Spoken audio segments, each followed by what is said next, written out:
Hello, hello. Welcome back to the second episode of my podcast.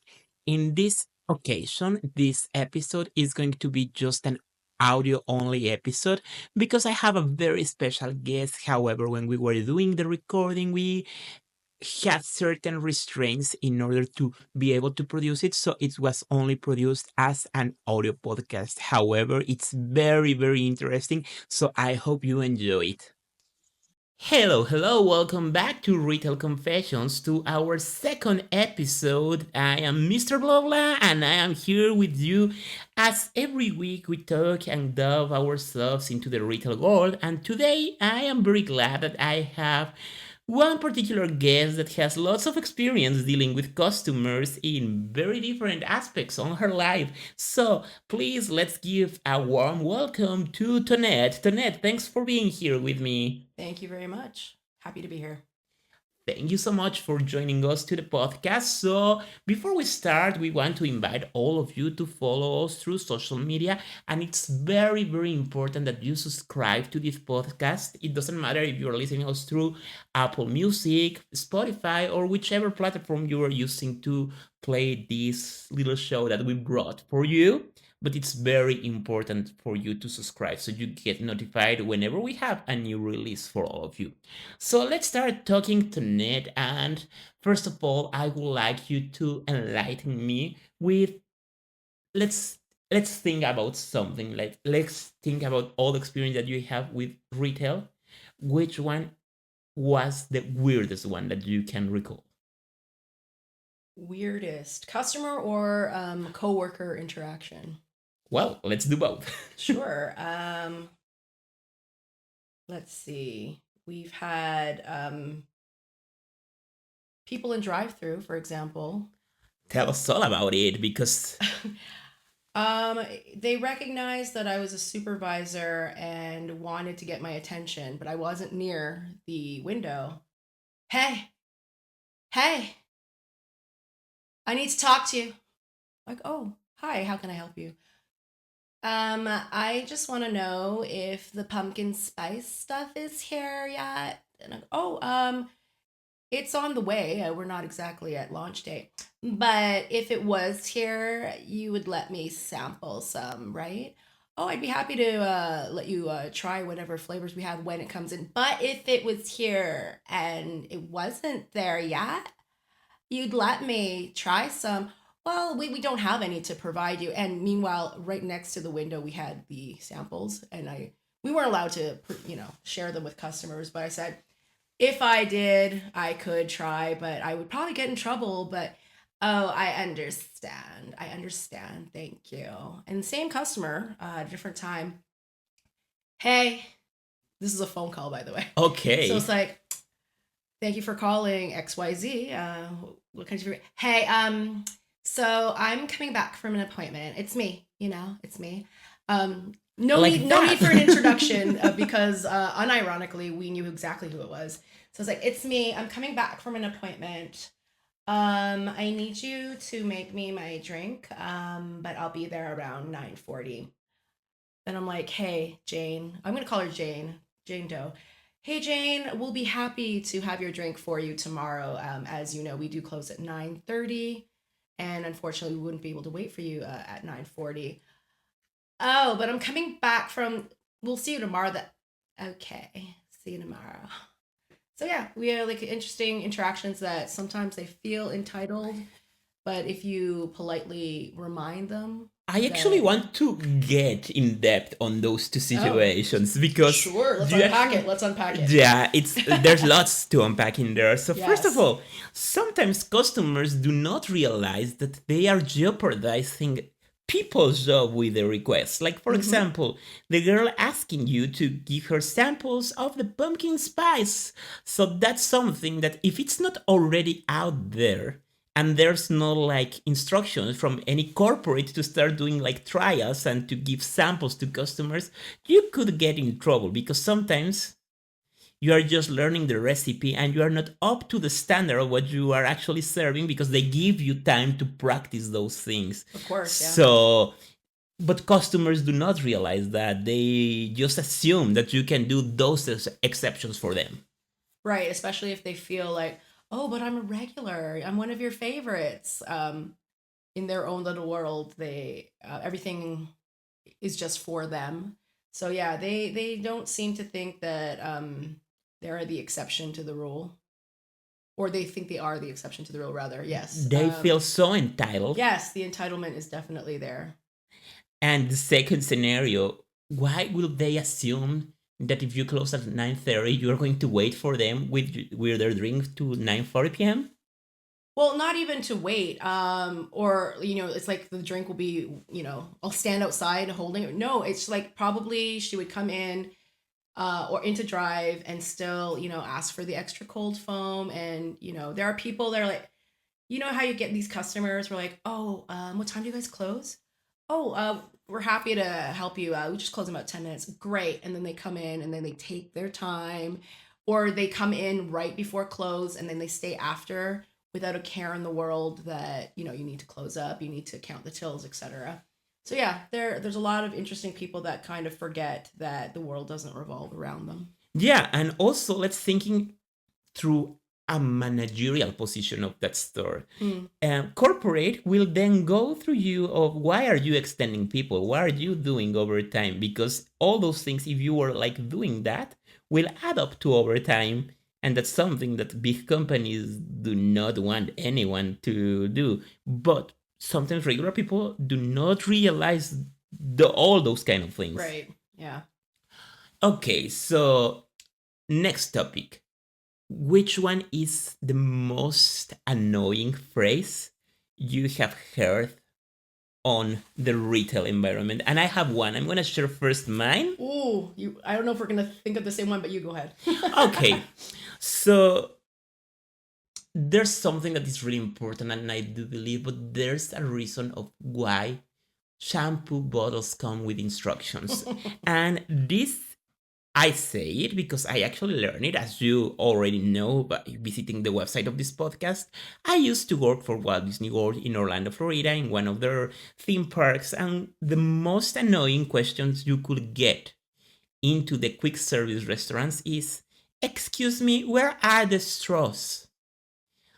Since you enter to any quick service restaurant, the first thing you will notice is where the freaking straws are. So people should realize that. Or variations of that questions. Where are the napkins? Those things could get people insane if you hear that same question 100 times. And it's just in front of the people. It's like, are you blind? You cannot see them? That's something that triggers people out in Disney. So if you want to get extra perks in Disney, one golden rule, do never ask any cast member that question. That will get you in no good eyes for them. So which one is yours? I have a couple from both sides of the industry. So as a consumer, just imagine you're going to a restaurant. It could be, like a sit down. It would be normally a sit down. It could be fine dining. It could be more casual. The server will get your drinks ready for you, take your order. Like, are we ready? As you just sit down. But then there's also, finally, when the food comes, my favorite phrase. Which one? My favorite phrase, as you're getting the utensils, as you're about to take the first cut into the meat or take the first forkful. How are the first bites, guys? How's everything? How is it? I would let you know if you give me a chance to actually try it. That's my favorite. That reminds me one personal story that we shared a few days ago. Oh my gosh. So like these kind of cafeterias that are in the United States and in Canada as well, and some other countries like Mexico, that you go there and you have breakfast all day basically. Yep. So that happened to us actually. We went there, we weren't even... In all fairness, I think it was the very first day of that particular waitress, but she was actually asking us how were the dishes before we actually even touch the food. Like how are our meals gone before we actually do that. And after the third bite, she was already there with a bill for us. Hope you guys have a great day. I was like, really? And I was like, but I was going to order something for dessert. Not anymore. Yeah, that's right. And So, it wasn't even that we had the necessity of a turnover. The place was pretty empty, so it's not like they needed to rush us out. So I think she might have had a handbook of these are the talking points, and she just went through them really fast. So I've come to believe that maybe she was new, but that's okay. She was polite in her rushing, but yeah. From the other point of view, there was a situation over the holidays. Um, the building itself was closed, but the employees were in there. So my favorite thing is when, regardless of what the industry is, let's say you had to close cafe for technical reasons, or you had the actual facility is closed, maybe for an event. Right in front of the door, there are, let's say, holiday hours. It's actually there where the person is holding onto the handle. This was an actual conversation I had through the window oh or my through gosh. the glass of the door. Shake, shake, shake, shake. They're like pulling on the handle. Are you guys open? I go, oh no, but we'll be happy to see you tomorrow. But I see the lights on. Yes, because we're working right now. But you're not open. Not to the public, but we're still working. Oh, because I was really hoping to come in. I was like, and we're really happy to see you tomorrow. And they continue to start, like, still yanking just to hope maybe the door is going to come loose and I can open the door. They're literally like the sign there with the hours. So you're not open today? No, as the sign indicates. I almost want to say in front of your face, where your eye line is. We are not open right now. Oh, okay. Or same venue. We hadn't physically opened to the public yet. I saw the lights on, but I could see paper wrapped around all the windows. Are you open yet? I was like, no. Thank you for your interest, but we'll be happy to serve you in 2 weeks from now, Come as the back. sign says when we open on that day. But the lights are on. And it's clearly like the lights are on, but nobody's home for some of these customers. I really don't understand what they do, but yeah, people sometimes tend to do really really crazy things. Yep. But before we continue with our podcast, I would like to actually recommend to all the people that are listening to us right now, and if you live in Edmonton and you have a puppy, I would recommend you to go to Fantasia, which is inside the West Edmonton Mall at daycare, and they have this daycare program which is amazing. You know that I do not recommend anything that I haven't tried on, and wait, everybody, do not think that I go there and play like I'm a puppy. No, I take my puppy there and she really, really loves it. It's so amazing, all the activities they have. They have a little water park for dogs. They also give them ice cream. They spoil them. They play with them. They treat them very, very, very nice. They also have puppy socialization programs where you can actually go there and play with your puppy and meet other proud parents of puppies and play with them. There's also a spa program where they nourish your pets really, really, really nice. And it's located in the West Edmonton Mall, nearby Winners and the TD Bank. So if you want to go and spoil your puppy just a little and have blast of fun with them, go to Fantasia because it's a unique and amazing experience for them. And all the people that work in there, from the owner to each one of the employees that work in there, they're amazing. They are really, really well trained on how to treat every single puppy that goes there. And it's a fantastic, fantastic experience. So now you know I needed to do the recommendation of the day. And going back to what we were talking, Tonette, there's also something that sometimes we talk too much about the customers, and let's flip to the other side of the Sure. coin. Let's going to talk about other coworkers or other peers that work, like the employees that work at retail, because sometimes they also tend to do crazy, crazy weird things. Yes, indeed. So one of the things that comes to my mind, it was one employee that I used to share a lot with, this guy that we are going to call him John for the purpose of this activity. Mm-hmm. Well, John usually promised people things that we were not able to accomplish just because A, we didn't carry the brands that people were asking him to do, but B, he promised that he will get them those items. So What? yeah, Amazing. it was really really insane because we were working in a retail store that specializes in kitchen items like things for preparing food, utensils, appliances, and everything. But those appliances are within certain brands that are recognized by the place was Williams Sonoma. Mm-hmm. So you know that Williams Sonoma has certain brands that they use and certain brands that they do not carry on because Right. they're not part of their stock. And this employee, out of 10 customers per day that he interacted him, to 8 of them, he promised them things that we were not ever going to have in Wow. our inventory. So that's one of the weird things that right now I remember. Which one do you remember? I'm I don't want to say I'm a stickler for safety, but I'm very aware of safety hazards. I have a couple. The first one was in the dish pit.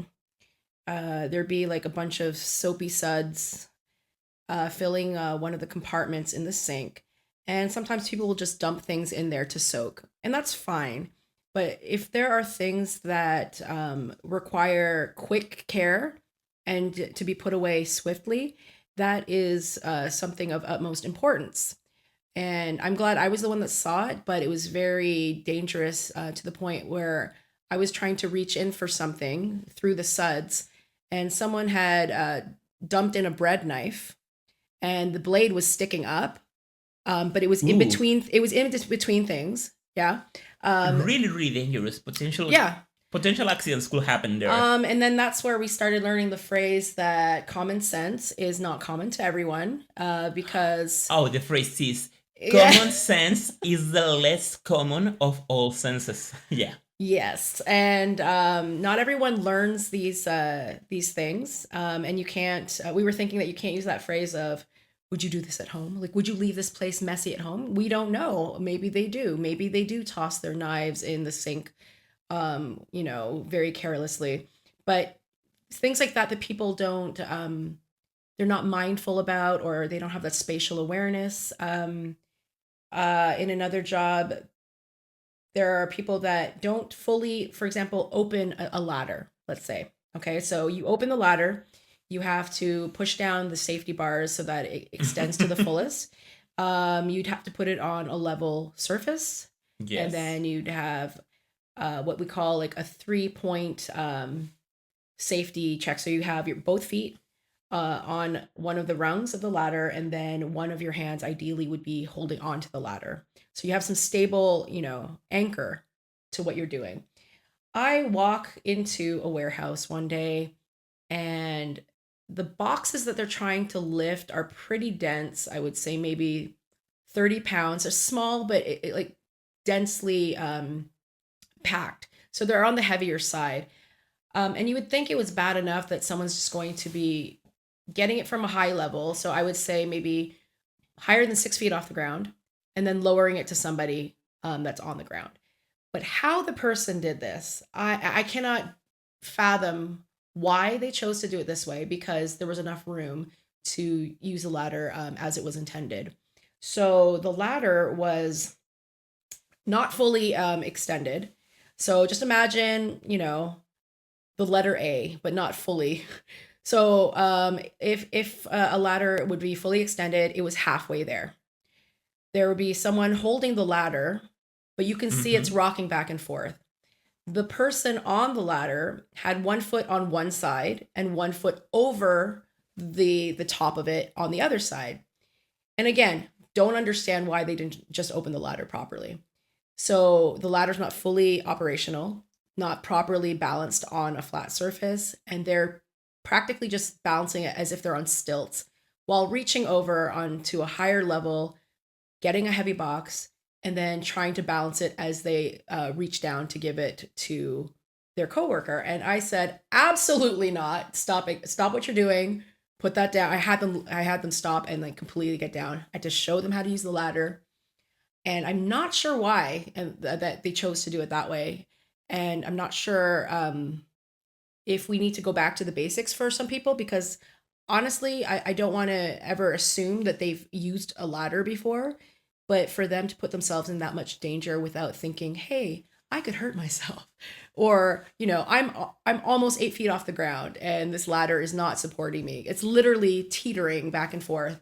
I just can't understand why other people's mishaps are increasing my blood pressure on a daily level. I don't know why people tend to keep safety as not as an important thing, because safety should be the most important thing in any job. It doesn't matter, Right. like right now, it doesn't matter if we're talking retail or if we're talking construction or if we're talking warehousing, whatever we're talking Of about, course. Yeah. they should keep doing that. I'm gonna share a story that I remember now, which the safety is compromised, but what worries me even worse is the way the company reacted to the situation, because instead of taking care of whatever, because I'm not gonna delve in this issue is something that I will explain later in another episode, but corporate was not worried about the safety of the people if an accident could happen. They were worried about company could potentially close and owe lots of money to the people that will get damaged and pay lots of taxes and fines just because of that. So, where in this world we have situations that change the perspective of safety comes first to actually worry about, either not to worry at all about safety or to worry just because of the economical impact that could have within the Mm-hmm. company. Where when everything flipped, because I thought that especially after pandemic everybody will be like not only in, like, the health issues but also the safety issues, more aware of those things. However, it seems it doesn't go like that, because I don't know I what's think going in this it crazy falls world. into that category of when someone says sorry, not because they're actually sorry or remorseful, but because they got caught. And they don't want to get in trouble. Yeah. Yeah, so that lack of sincerity, if the safety wasn't the issue, it's more of the image and the fallout for the company if something were to happen. So that could be anything from financial to the reputation, but not even considering, oh, someone could actually get seriously injured or worse, right? They're not taking into account that it's more than the bottom line, it's more than just profit. Because if you're all about the numbers, and I get that big companies are about the numbers, but without the people, you're not going to get those numbers. You're not going to make the profit. So if you don't take care of your people, how will you actually succeed? So you can make all the money you want, but if you've got people who don't care, or people who are just doing the bare minimum and they're not actually putting 110% because they value what they're doing, I find that a very unhealthy environment to be in. Yeah, of course, it is actually something unhealthy and something illogical, and that company could get in lots of other troubles if those things like come out. But now I'm gonna talk about another thing that I remember, and it's more related on customers, because what about customers that always wants to get things for free? And I'm gonna share you a personal experience that I needed to deal as being a general manager at Williams Sonoma. So in Williams Sonoma we have this kitchen at the middle of the Mm-hmm. store, which we prepare certain food and everything. Well, the food that we prepare there is to sample the customers all the products that we have in there, to show them how we use every appliance or utensil that we sell in the store. Right. However, we used to have some customers that were trying to take advantage of the system. So, as per regulations of William Sonoma in Mexico, we needed to have one chef at all times at the store preparing those things. Mm-hmm. So, there was one customer that came every single day with her wife just to eat there. Oh my gosh. Like they were not just sampling, they were taking the full food.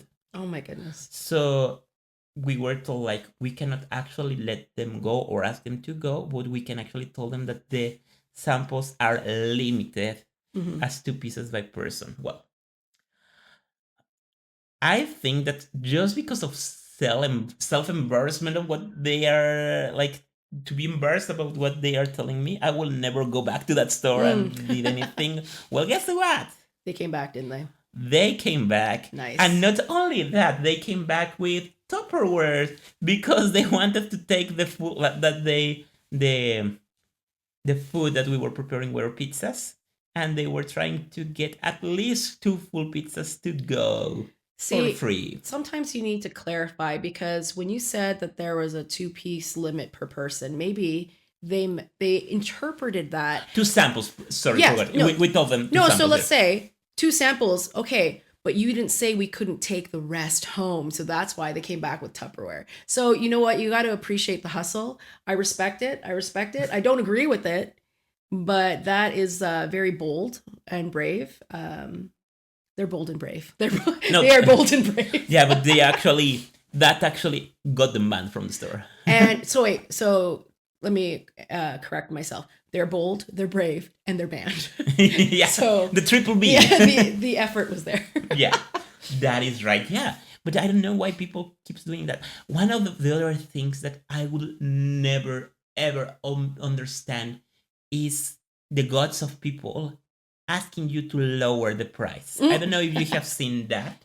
That's something that I have never ever done in any store in my life. I'm gonna share with you because as we are doing this podcast for people that actually speak English, they might not know how things are run in Mexico. But like in the public markets, like in the traditional markets where you go and purchase like fruit and vegetables, people tend to bargain about the prices. Like, I don't know, maybe if 1 pound of carrots is $7, you will try to bargain to get it at $6 or $5. However, in proper retail stores, that's something that the price is fixed and you cannot negotiate that. Well, at least that's what I was thinking when I was just a customer. But when I started working in retail, I found out, like, for example, working at Banana Republic, there were people going to Banana Republic, and if a jacket cost 2,000 pesos, which is around 100 American dollars and 130 Canadian dollars, something like that, they will like, can I get it for 1,500 pesos? Oh my gosh. No, sir, we do not have any discounts right now. Well, when are you going to have discounts? On December, we have sale, which is going to be 25% off. So at that time, I can get it at 500 pesos. Oh my goodness. No, you will get it at 25% the original price. And people keep bargaining on items like TVs, appliances, everything. Like, that's something that actually shocked me, because I was thinking, the God, they have to do that. Maybe they think that one day someone's going to give in and actually give them the price they want. One of the things that I will also share with all of you about Mexico is that we actually have an institute that protects the consumer. So let's say, for example, I'm going to use you as an example, Tonette. Let's imagine that you work at Walmart. Let's say that you work at Walmart or Target or Kmart or whichever company you want to work there. And by mistake, you put a TV that the price is $700. You mistakenly label it at $70. Nice.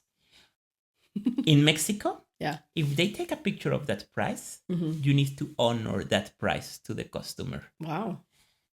Because otherwise they can go to that institution, Yeah. and they can complain that you were falsely advertising. Right. And that's pretty straightforward. The company will say, if the mistake was there and it was not corrected and the customer saw it and he has an evidence, you will need to honor the price. You will see on internet, if you Google it, you will see that actually that's something that happened a few months ago with an item that was advertised in the Cartier website. Oh no. Oh, And no. yeah, and there was one guy that purchased a pair of earrings in 500 pesos, which is around 25 American dollars and 35 Canadian dollars, something like that. Mm-hmm. Well, the value of those earrings is around 100K Mexican pesos, Oh which my is gosh. around $5,000. Now, for these labels, does it also indicate the item or it's just a price? Because you know how if something was hung up back in a different spot. So let's say you've got a bunch of scissors and there's different brands, different styles. So if a $20 pair of scissors was replaced back on a $7 peg, is that would they honor that as well, or does it have to match the description? If they are located like that and the price is bigger than the description, Yeah. like in font, the size of the font is bigger than the description, technically they should honor it. Mm. However, companies have been getting a little bit trickier with that one, and they Yeah. try to tell the customers, oh no, they were putting just them together, so there was one employee that was just changing them at the time, and they will try to sneak. But legally, at least in Mexico, Yeah. they will need to honor it because that's the way that it was like there. Sometimes that actually also happens, that you see that they put this very big sign saying $200, and there's like a rack of things down there. But some of those items might not be $200. Right. There might be $1,000. Right. In Mexico, if that's the case and it's down there and it's pretty straightforward down there, that product, Yeah. they will need to honor it. Do they also capture people who try and scam that situation? Well, yes, that and all these things actually happen in one period of the year. So you know that in the US and in Canada we have the Black Friday and the Right. Cyber Monday. In Mexico we have our own version of it that is called El Buen Fin.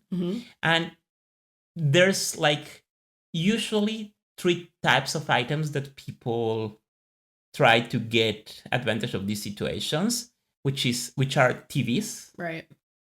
fridges, and sometimes tires. Okay. Those are big ticket items. Yeah, big ticket items, and that's why people try to do that. And I don't know if all the stores already know that could happen.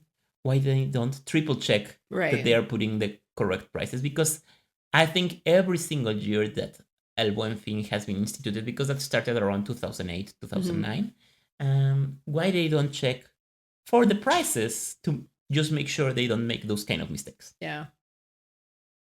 I think they're probably more concerned of let's just get it over with or not deal with the problem. So they just pay it off or try and, in those dates, yeah, because in those dates, actually, they sell so much things and so much money comes back to them and they get released. Because let's talk about a reality here. So the reason that these very big sales happen, like the Black Friday and everything, is not only to offer people the power to purchase those things and to make them have those items that they are purchasing, but it's also a relief for the stores because they will increase their sales and they will get rid of like older stock. That's correct. If there's, and this is a rule, and you have seen that every single place. It doesn't matter if it's El Buen Fin in Mexico or it's the Black Friday in the US. New items come out after those sales. Right. And you will get like the other versions or like the discontinued models or the models that are going to be discontinued soon in this kind of retail holidays, let's say it like that. Crafty people. Yeah. People have gotten really, really smart of the things that they can do or what they can't. And really, really dumb too. Yeah. that is correct. Now let's think about the way that some companies approach certain situations, because sometimes I just feel like it is insane the way that they do these things. Like, is it worthy for the company to do that? Like, for example, the people that always come back trying to get something different. And this is something that happens in, I'm not afraid to say it, like in Starbucks. How many people comes in and they just download the app that same day just to Mm-hmm. get their birthday reward? Right. That's something that happens every single day. Although, according to the policy, they should have been with their account for at least, last time I checked, it was 1 month. It changes. At least use it a few times within the last year. You should have it active at least for a month, something like that. They keep changing the parameters, but it definitely is not within the first few minutes of activating your account. So definitely longer than that. Yes. Or, and because of Starbucks doing that, there's lots of people that actually try to get away with that same thing in other stores that Mm-hmm. they do not do that kind of Yep. discounts. And they were like, well, but in Starbucks they did. Yeah, but Starbucks is not McDonald's. But I don't know why people keep doing that. That's something which is the weirdest thing that you have seen people trying to get away with. For sure. No, I'm asking you Oh, sorry. Yes. Which one I is the do. thing? Well, I would like to consider the creative attempt after they already paid for like a customized beverage, for example. Then they're gonna ask, "Oh, can you also add this? Oh, wait, and can you change that syrup? Oh, and maybe add some extra shots of espresso." So you already paid, but then now they're just gonna walk over to the person making the drink and just go, "Oh, can you just put all these extra things that would be about $3 more? Do that for free."